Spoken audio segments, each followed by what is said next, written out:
Hello, it's time for Combat Patrol Carnage.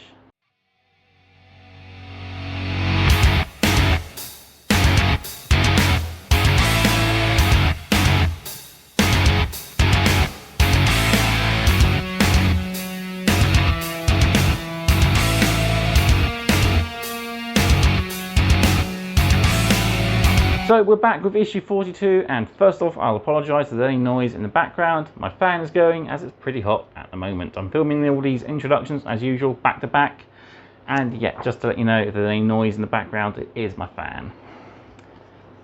But yeah, onto the issue then. So onto our lore articles, and we've got quite a few to go through.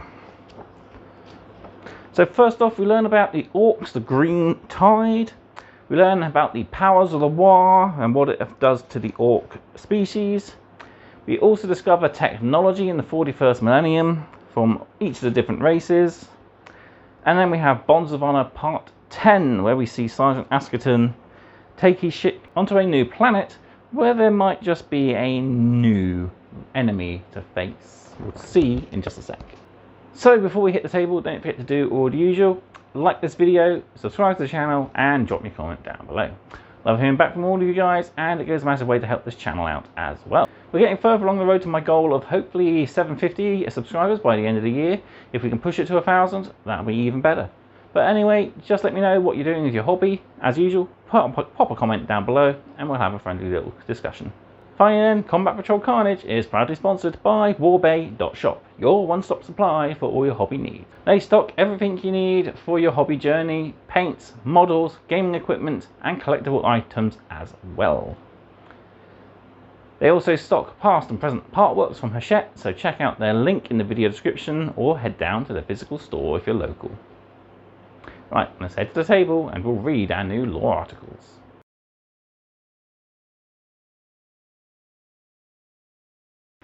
Here we are then, back at the table with issue 42. So we've applied our shade paint to our models, so we can put these away in our paint drawers if we've got one. And yeah, we can use these in future issues when it comes to new models.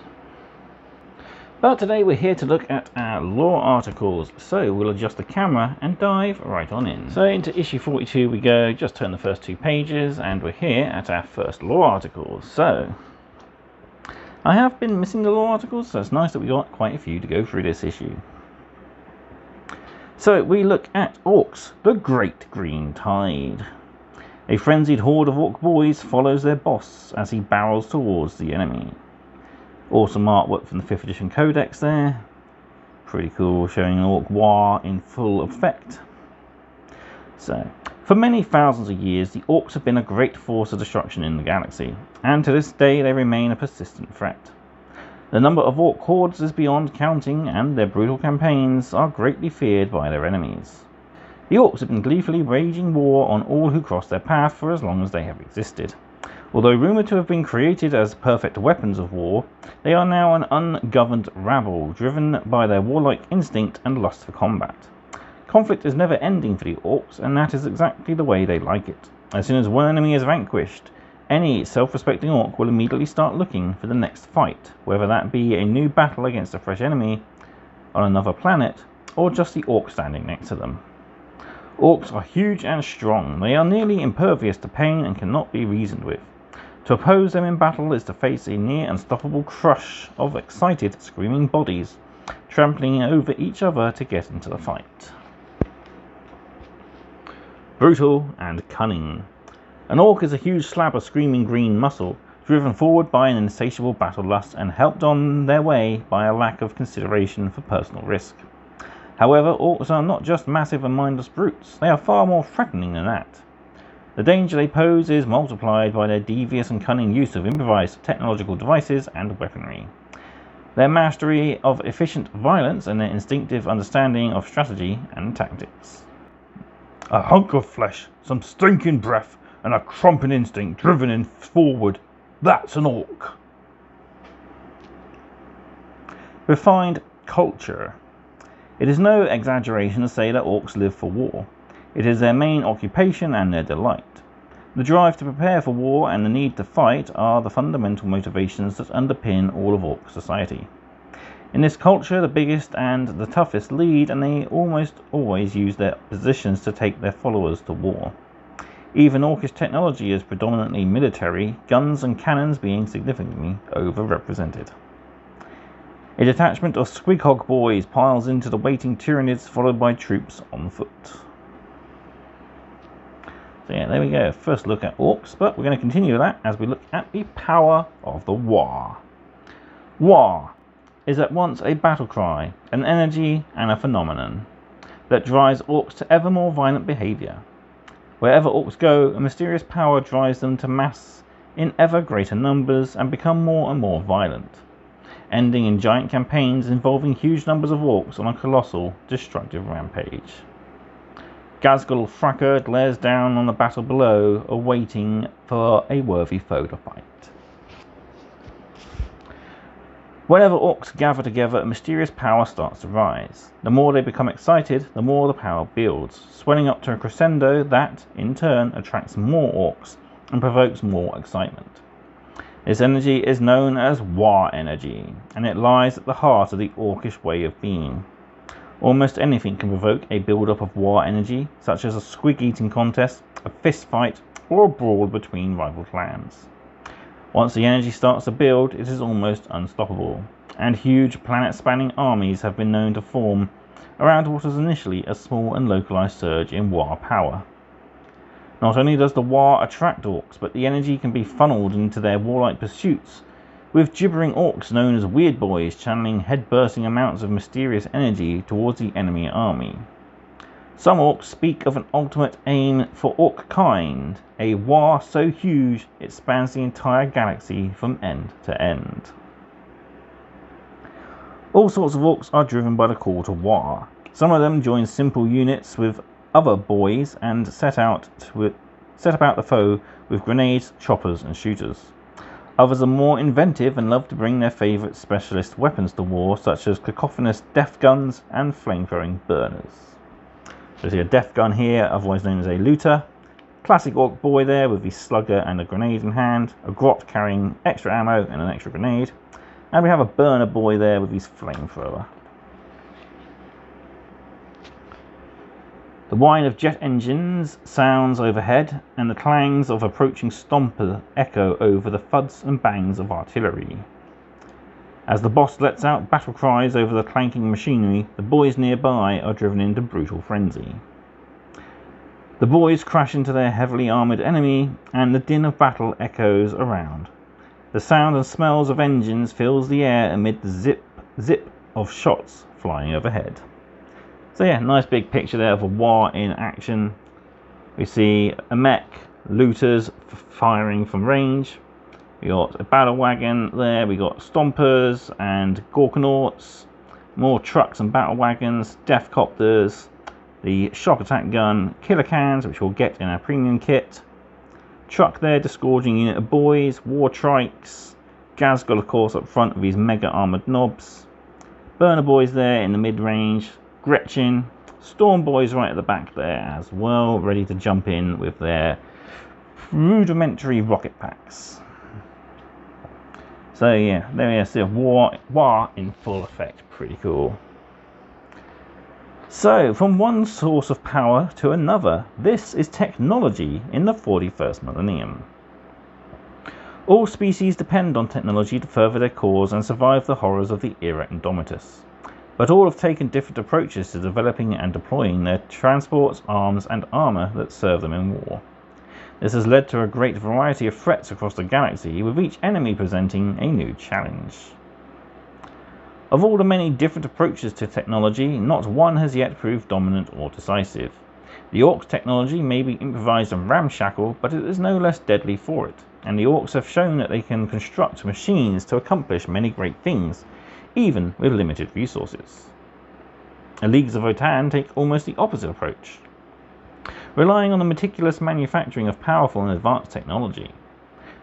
Between and beyond these two doctrines, the diverse species of the galaxy each bring a characteristic approach to their own choice of arms. Some rely on well-tested knowledge that has been carefully passed down through thousands of generations.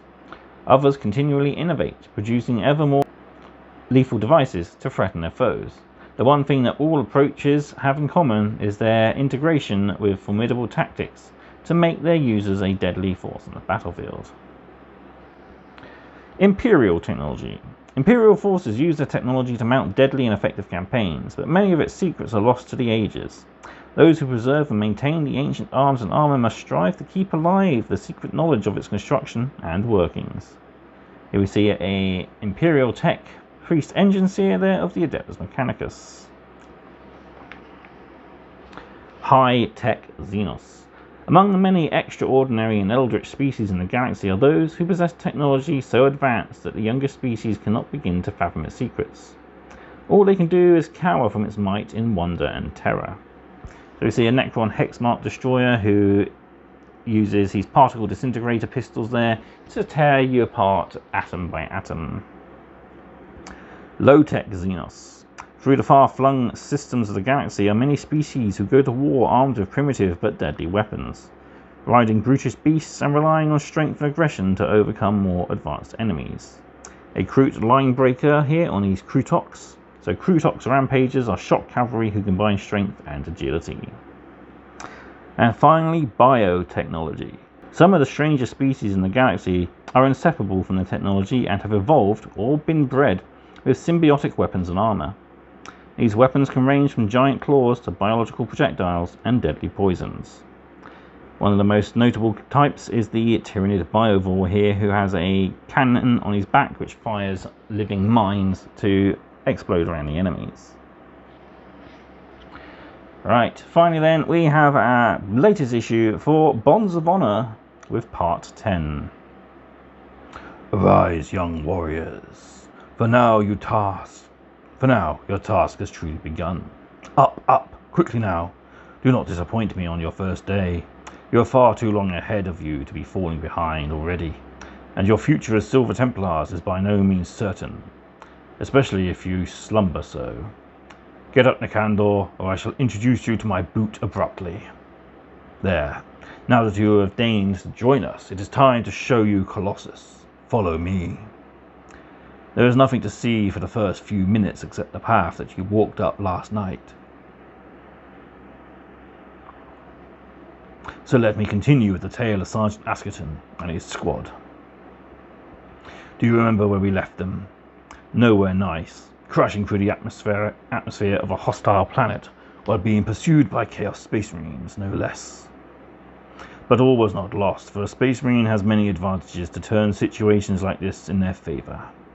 Although smoke filled the cabin, sealed inside their armor, each of the brothers could breathe as easily as ever. Within their helmets, screens showed that they had been detected by the complex sensor arrays of the outside. It was almost as good as being able to see in some ways, and it was better than being able to see in others. It is something that you will have to learn. At first it seems strange and foreign to walk and fight with machine sight. Each step and motion takes time and thought. But soon enough you will master it, as you will have to master many things. Now, amid the chaos and confusion, Sergeant Askerton remained resting with the controls. They had made it through the atmosphere safely, but who knew whether they would make it to the ground intact. The craft shuddered under the strain, and none of them would have been surprised were a hole to open to the side and draw them out into the sky as the ship broke up. But somehow, by the will of the Emperor, the ship survived the descent, though it did not survive the landing. As the belly of the ship slapped into the ground, a great shudder was sent through the craft, throwing the brothers from their seats and onto the floor. The machine muscles under their armor plates can take an extraordinary amount of punishment on their behalf, but each of them had the wind knocked from them by the force of the blow. Struggling to their feet, they left the craft and took in their surroundings. They were on a dull planet of vomit yellow mud, cracked from drying, and not a plant or animal was to be seen. Askerton summoned the squad over with a wave. "We must make sure they did not survive the crash," he said simply once they had arrived. "And if they survived the landing, we must make sure they do not survive us." In the distance, they could see the plume of smoke that indicated the pursuers' crash site, and each knowing their place, the brothers set out. Darion took a position at the front, Metras behind, then Heraklion, and finally Askerton, lest any of the brothers should fall behind. Space Marine Reavers are masters of infiltrating enemy territory and launching rapid assaults. They were only walking for a short while when the squad came across a curious sight, a great streak gouged in the ground. Now each Space Marine learns their own disciplines, and with many decades or even centuries of experience that they gain, each will have some areas of expertise. In Askerton's squad, Brother Darion in particular was a master of ground sign, but you did not need to be a practiced scout to read the long stretch of churned dirt heading off in the distance.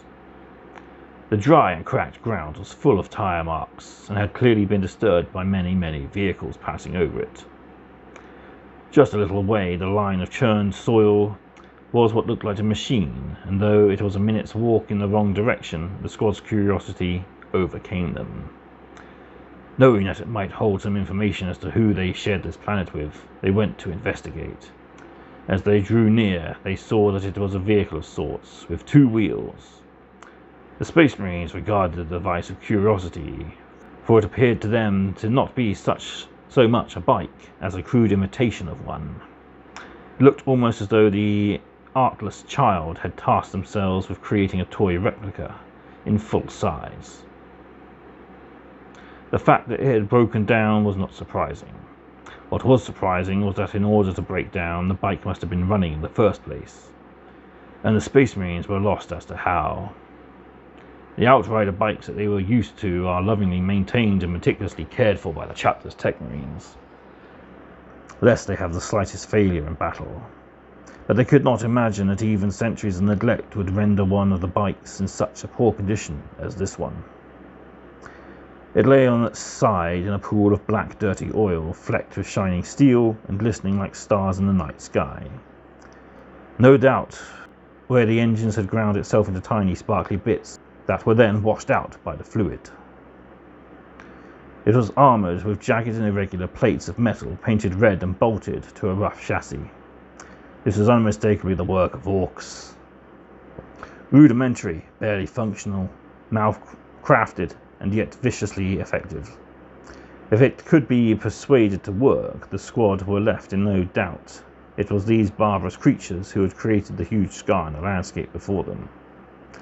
Resolving to investigate further as soon as they had located the Chaos Space Marine's crash site, the squad hurried on, more wary than before.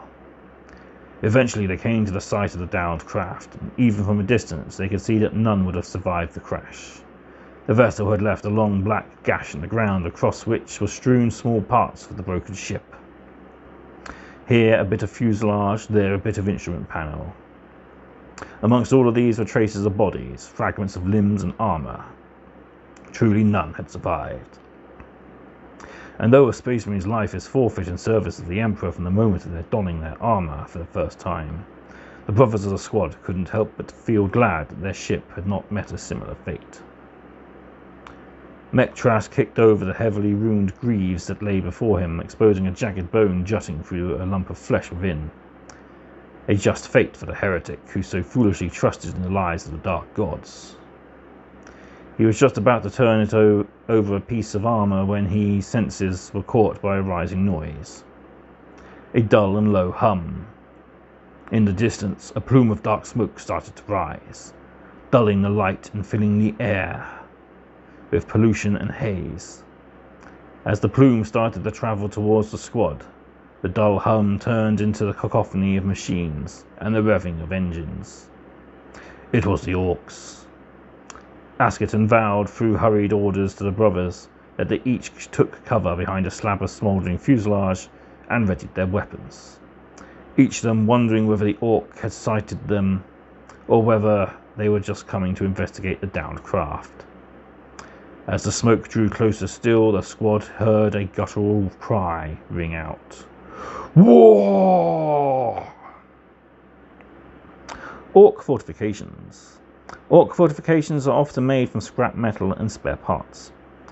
But though they may look improvised and inelegant, they are highly effective at defending the orcs within. Each layer of additional scrap adds strength and redundancy, and their bespoke nature means that enemies never know quite what they are facing or how best to defeat the heavily armed and armoured structure. So there we go, from one enemy to another and to another yet again. So the Space Marines are definitely facing quite a variety of enemies in their quest for a lost bolt rifle. But such is the duty of a Silver Templar. So, going to be an exciting next chapter by the sounds of things. Up next then we've got play articles looking at core rules, and it's just a look at example battlefields. We also have a page for our combat patrol for the Chaos Space Marines, as well as 2 new missions for us to play through in the future. But there we go, that's it for issue 42's lore sections. Up next, as I said, we've got our new gaming articles to check out, so I hope you'll join me for that. All that's left for me to do then is to say thank you all very much for watching. I hope you've enjoyed this video, and I will see you next time on more Combat Patrol Carnage. Goodbye.